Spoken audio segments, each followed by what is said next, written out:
गद्दी छोड़ दी, गद्दी छोड़ करके ये अवध के नवाब के पास गया। अवध वाला वो क्षेत्र दिल्ली के जस्ट इलाहाबाद, लखनऊ, ये वाला क्षेत्र था, अवध वाला क्षेत्र था। कहाँ गया? अवध में पहुंच गया। OADH, अवध में पहुंच गया। और अवध का जो नवाब था वो कौन था? शुजा-उद-दौला। कौन था?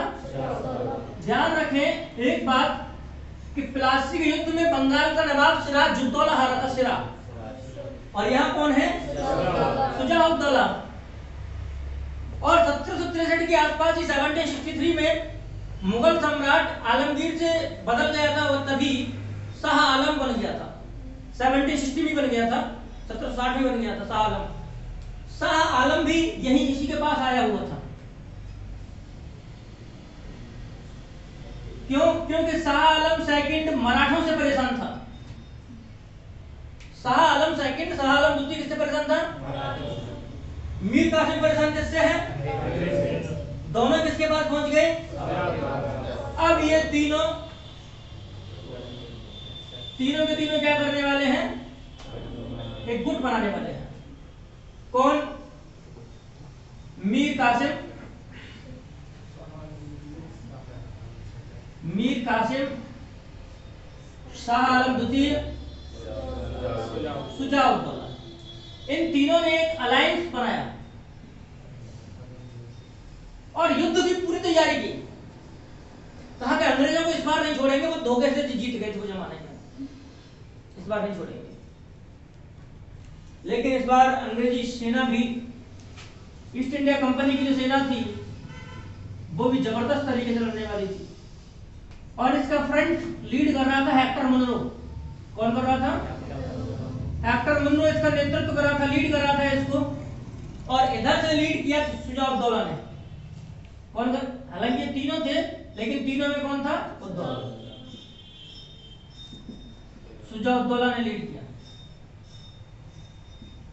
और जब 1763 के बाद मामला कहां तक आ गया है? 22 अक्टूबर यानी 22 अक्टूबर 1764, 1764 तक आ चुका है। और दोनों ही सेनाएं बिहार में बक्सर में मिलती हैं। कहां मिलती हैं? बक्सर। दोनों ही सेनाओं में युद्ध हुआ।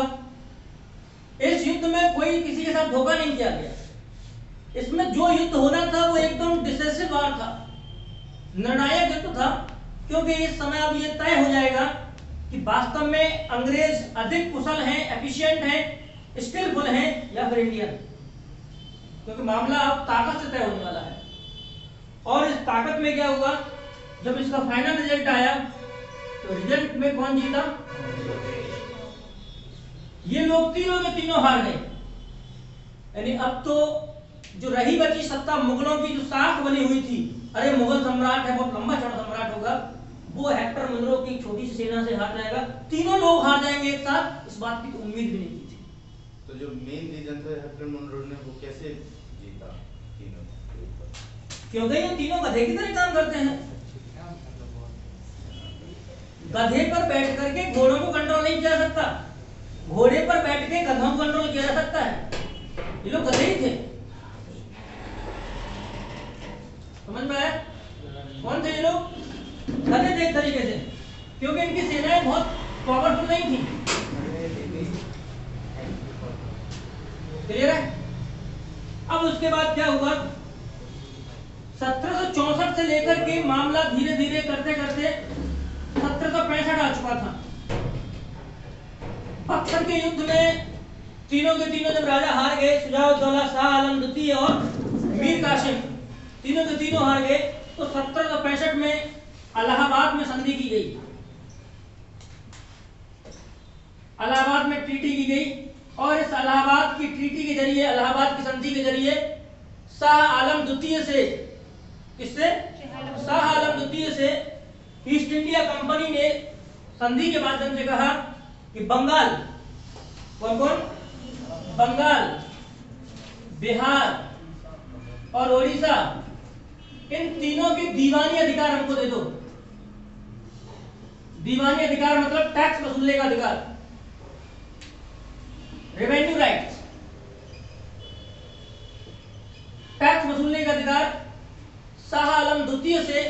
कंपनी ने इन तीनों क्षेत्रों का ले लिया। दूसरी संधि शुजा-उद-दौला से की गई और शुजा-उद-दौला से इलाहाबाद और कड़ा मानिकपुर का क्षेत्र छीन लिया और वो क्षेत्र उठा करके मुगल सम्राट को दे दिया गया। वो क्षेत्र उठा करके मुगल सम्राट को दिलवाया गया और मुगल सम्राट से वो क्षेत्र कंपनी ने ले लिया और कहा 26 लाख रुपए ले लेना साल भर के लिए, मुझे दे दो। क्लियर? तो मामला वो सब छोड़ो, इतना समझो कि कंपनी ने बंगाल, बिहार, उड़ीसा में क्या कर ली थी? दीवानी हड़प ली। शाह आलम द्वितीय के जरिए से इलाहाबाद संधि के थ्रू एक काम और किया, क्योंकि बंगाल का मीर कासिम से तो कोई संधि ही नहीं की। मीर कासिम से तो कोई संधि ही नहीं की, बाद में बेचारा अटैक से मर गया।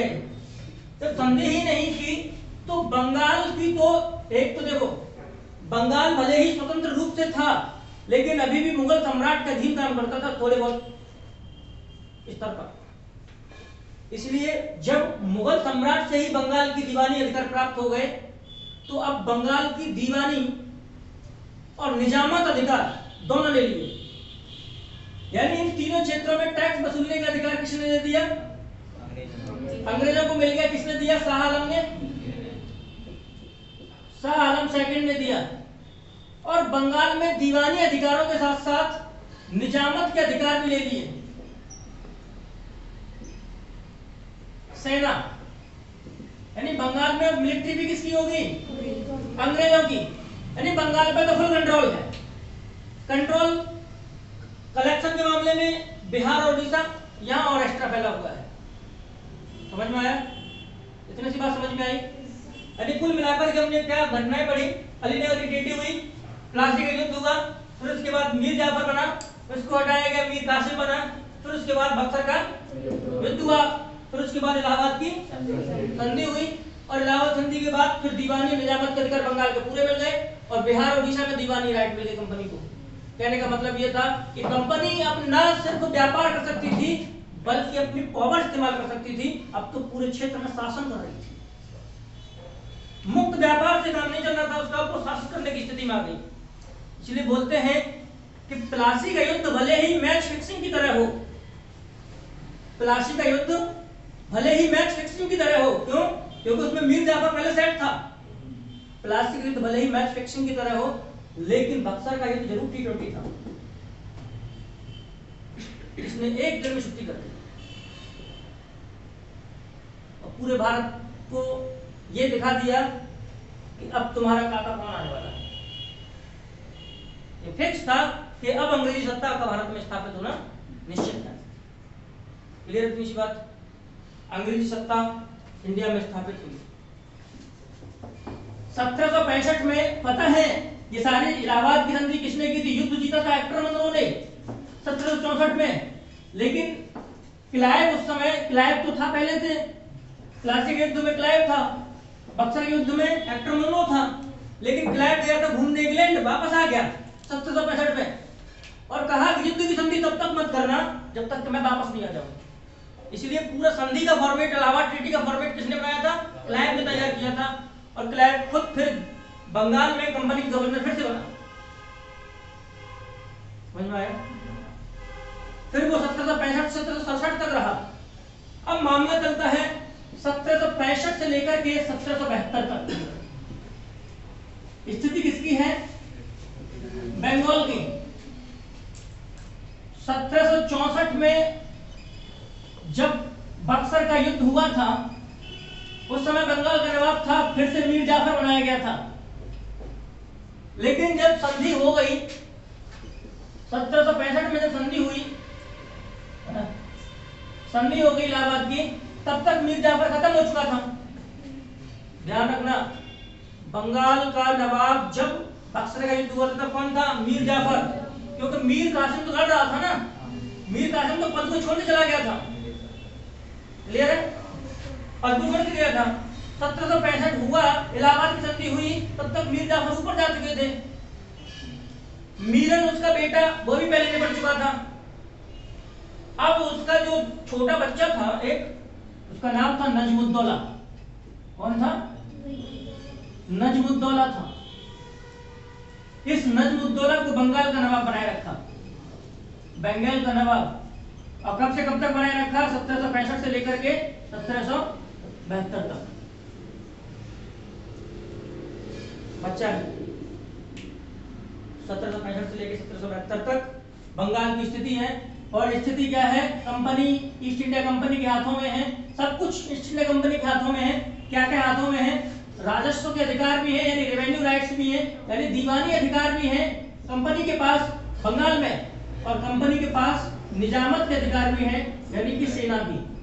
तो कहने का मतलब यह है कि सेना यानी मिलिट्री और रेवेन्यू, सेना और मिलिट्री पावर तो अपने पास आ गई। बंगाल की पूरी पावर किसके पास है?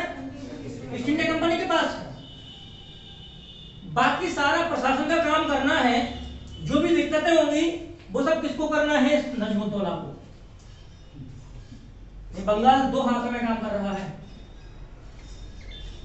एक कंट्रोल कौन कर रहा है? नजमुद्दौला। और एक कंट्रोल कौन कर रहा है? East India company. लेकिन ईस्ट इंडिया कंपनी डायरेक्ट नहीं कर रही है, ईस्ट इंडिया कंपनी इनडायरेक्ट रूप में करेगी। क्यों? क्योंकि ईस्ट इंडिया कंपनी अपनी तरफ से मोहम्मद रजा खान को सूबेदार बनाती है, और इससे रजा खान से कहती है कि बंगाल का शासन रेवेन्यू वाला और मिलिट्री वाला तुम देखो, मैं तुम्हारे ऊपर बैठा हूं ना, तुम करो। कुल मिलाकर के बंगाल दो जगह से कंट्रोल हो रहा है। कहां से? अब आप भी कर रहा है। कहने का मतलब यह है कि अगर भारत सरकार जितना भी काम करती है उसमें से उसकी फाइनेंस मिनिस्ट्री मेरी और रक्षा मंत्रालय मेरा और होम मिनिस्ट्री मेरी, यानी सेना पर कंट्रोल मेरा, पैसा मेरा, बाकी सारा काम भारत सरकार को करना है। तो दो शासक हो गए ना, एक काम करने वाला, एक पावर वाला। तो मेरी तो मजे हैं, बल्ले बल्ले सरकार को काम करना है। अगर सरकार के पास पैसा नहीं है, सेना नहीं है, तो क्या सरकार अपनी वास्तविक भूमिका निभा पाएगी? नहीं निभा पाएगी। इसका मतलब लोग तो मोदी सरकार को गाली देने लगेंगे, मुझसे कहेंगे कि आप काम करो, आपके पास पैसा है, पावर है।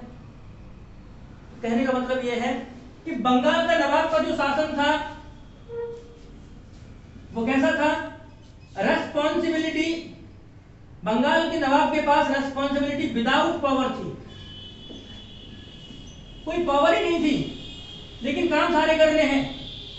लेकिन कंपनी के पास पावर थी विदाउट रेस्पॉन्सिबिलिटी, कोई काम नहीं है, बस बैठ के ऐश करनी है। और इसी को कहते हैं बंगाल का द्वैध शासन। क्या कहते हैं? बंगाल का द्वैध शासन, डायरकी इन बंगाल, 1765 से लेकर के 1772 तक। यानी कहने का मतलब यह है कि कंपनी ने अपना डायरेक्ट कब्जा नहीं किया, उसके कई कारण थे। उसको लग रहा था कि बंगाल के लोग हमारे खिलाफ हो गए, तो अभी हमारा उसमें हस्तक्षेप करना ठीक नहीं है, अभी हमको बंगाल की प्रशासन की समझ नहीं है, तो इसलिए ऐसा करो, इन लोगों को नियुक्त कर दो, इनके ऊपर से हम कंट्रोल करते रहेंगे, देखते रहेंगे। और इस हाँ बिल्कुल, और लूटते हैं। और कुल मिलाकर के बंगाल में डायरकी स्थापित हो गई, जो 1765 से कब तक चली थी? 1772 तक। के.एम. पणिक्कर इतिहासकार इतना दुखी हुआ कि के.एम. पणिक्कर ने इसको कहा it is state of dacoit, ये तो डाकुओं का राज्य है। यानी बंगाल में जो द्वैध शासन स्थापित हुआ था उसे पणिक्कर ने क्या कहा था? पणिक्कर कहता है कि ये तो डाकुओं का राज्य है, खुली और बेशरम लूट का काल है। यानी क्या है? ओपन एंड अनअसेम्ड पीरियड ऑफ लूट, खुली और बेशरम लूट का काल है। एकदम इतना नौचा गया इंडिया को। एक बात बताते हैं, मामला यहां तक समझ में आ गया कि मामला कहां चल रहा है। कहने का मतलब है कि बंगाल में द्वैध शासन चल रहा है। द्वैध शासन का मतलब क्या है? एक पावर है, एक तो पावर है जो विदाउट रेस्पॉन्सिबिलिटी काम कर रही है, और एक के पास सिर्फ रेस्पॉन्सिबिलिटी जो विदाउट पावर काम कर रहा है। यानी बंगाल में दो शासक हैं, एक बंगाल का नवाब है और एक ईस्ट इंडिया द्वैध शासन। समझ में आया? और बंगाल के इसी द्वैध शासन को क्या कहा गया था? डाकू राज, खुली एवं बेशर्म लूट का काल कहा गया था। इतना समझ में आया? यानी कंपनी कुल मिलाकर के बंगाल में यहां तक आ गई बंगाल भारत में तो कंपनी ने अपनी सारी कठिनाइयां समाप्त कर ली, जितनी भी हार्डशिप थी, जितनी भी उसको ट्रबल झेलने थे, इंडिया में सब खत्म कर लिए। लेकिन इंडिया में खत्म हुए हैं, ब्रिटेन से नहीं हुए हैं। और हमने क्या देखा था कि 24 सितंबर 1599 को कंपनी के घर गए थे कुछ लोग, व्यापारी, सॉरी कुछ व्यापारी थे, वो एलिजाबेथ के घर गए थे।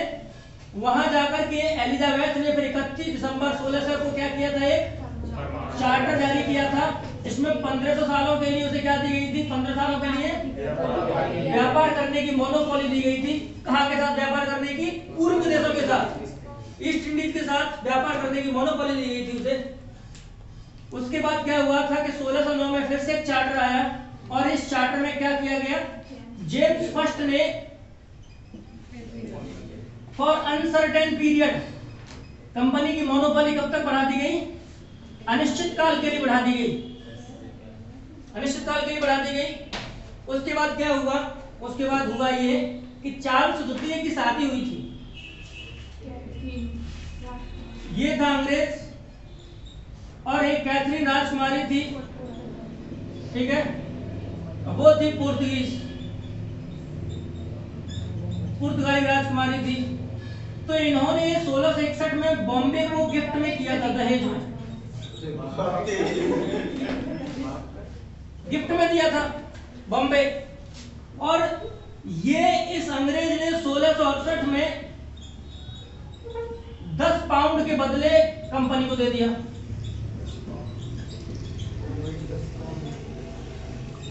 कंपनी को दे दिया। ये लिख लिया आप लोगों ने? फटाफट कम से कम ये तो लिख लो।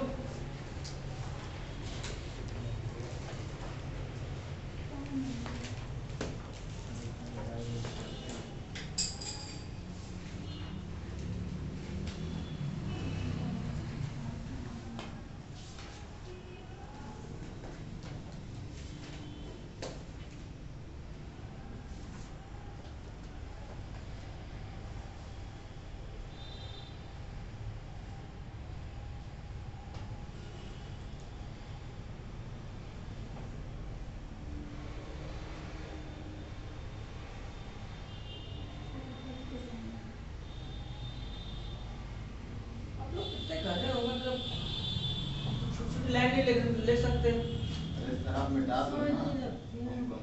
समझने में कौन ये साइंस है? कहानी चलती है, लिंक खत्म हो जाता है।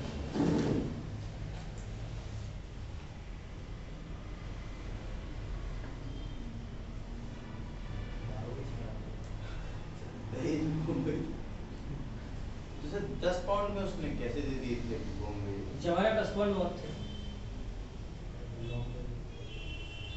बॉम्बे भी तो बहुत था, कम से कम 100 तो लेनी चाहिए। बेटा ना, यानी कंपनी 1599 से कम काम कर रही है धीरे धीरे करके, और 1661 तक आ गया।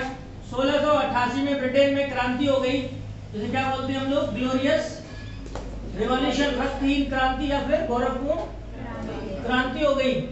और इस क्रांति के बाद विलियम और मैरी कौन बने शासक? विलियम एंड मैरी कौन बने थे? शासक बने थे। और जिस पार्टी की सरकार सत्ता में आई थी, पहली पार्टी वो कौन थी? Big party.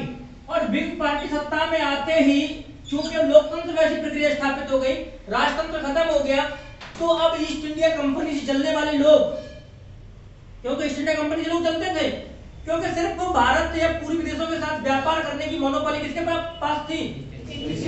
बाकी कोई व्यक्ति व्यापार कर ही नहीं सकता था। और जब ये व्यक्ति, कंपनी के लोग भारत से व्यापार करके ब्रिटेन जाते थे, तो इतना पैसा लेते थे कि जो ब्रिटेन की बाकी सामान्य जनता थी, उनकी आंखें चकाचौंध करती थी, इसलिए जलते भी थे। और 1688 में वीक पार्टी सत्ता में आई, तो कंपनी के लाभ को कम करने की कोशिश की गई, और इसका परिणाम ये हुआ कि 1698 में 2 कंपनी नई बना दी। 1698 में क्या हुआ? 2 न्यू कंपनी वर फॉर्म्ड। एक कंपनी का नाम था द जनरल सोसाइटी। क्या नाम था? General society. और दूसरे का नाम था the English company. The English company. Trading to the East Indies, trading to the East Indies. लेकिन ईस्ट इंडिया कंपनी यहां चाल खेल गई। क्या चाल खेल गई? ईस्ट इंडिया कंपनी ने जनरल सोसाइटी में ही अपना इतना पैसा लगा दिया कि कंट्रोल कर लिया, अपना पैसा लगा दिया इसमें। इस कंपनी को व्यापार ही नहीं करने दिया, व्यापार में इतनी अटकलें लगा दी, इतने ट्रबल्स किए, इतने रोड ब्लॉक लगाए इसके व्यापार में, इसको व्यापार ही नहीं करने दिया और ये चलेगी घाटे में। पैसा तो क्या नहीं करता, इसको वैसे खरीद लिया था पहले से ही, इसको घाटे में पहुंचा दिया। अब दोनों की हालत पानी से पतली है। अब इन कंपनियों के पास पुरानी ईस्ट इंडिया कंपनी में विलय के अलावा और कोई विकल्प नहीं था। इसलिए इन दोनों का मर्जर करवा दिया 1708 में गोडोल्फिन ने। 1708 में इनका क्या हो गया? मर्जर हुआ। किसने करवाया? गोडोल्फिन ने। गोडोल्फिन के द्वारा इनका मर्जर करवा दिया गया। क्लियर है? इतना लिख लिया?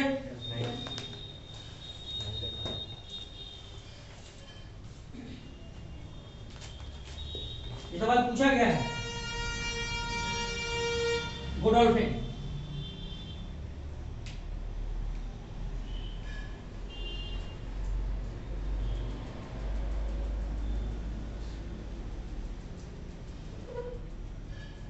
यानी कुल मिलाकर कंपनी के सामने जो दो विपत्तियां खड़ी की गई थी, उन दो विपत्तियों, जनरल सोसाइटी और the English company trading to the East Indies, इन दोनों से भी इसने पार पा लिया।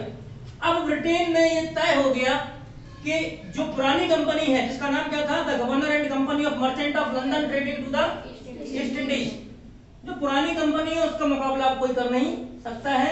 इसलिए एक काम किया। क्या काम किया? मिटा दें। इसलिए एक काम किया तो 1708 में इन दोनों का विलय कर लिया गया। अब मामला 1726 में आ गया। कब आ गया? 1726 में। और 1726 तक अगर हम आज का इंडिया बनाए तो कुल मिलाकर के यहाँ जो मामला था, ठीक है, जैसा समझ रहे हैं आप, अपना ही भारत, या मुंबई था या मद्रास था या कलकत्ता था, इन तीनों क्षेत्रों में अंग्रेजों के सेंटर बन चुके थे, व्यापार के बड़ी बड़ी कोठी बन चुकी थी और इसीलिए इनको प्रेसिडेंसी कहा जाता था। क्या कहा जाता था? क्योंकि इन तीनों नगरों को, एक नगर को कंट्रोल करने के लिए एक व्यक्ति को प्रेसिडेंट या गवर्नर कहते थे। तो उस गवर्नर के अंतर्गत जो क्षेत्र रहता था उसको क्या कहते थे? प्रेसिडेंसी। ये तीन प्रेसिडेंसी बना दी गई और इन तीन प्रेसिडेंसियों में अंग्रेजों की संख्या धीरे धीरे बढ़ती चली गई लगातार। The number of population of British were steadily increasing in these three areas. Okay, जब लगातार संख्या बढ़ रही थी 1726 में, तो 1726 में एक चार्टर लाया गया, एक और चार्टर दिया और उसके माध्यम से अधिकार क्या दे दिया? राइट दे दिया। एक अधिकार दे दिया, क्या?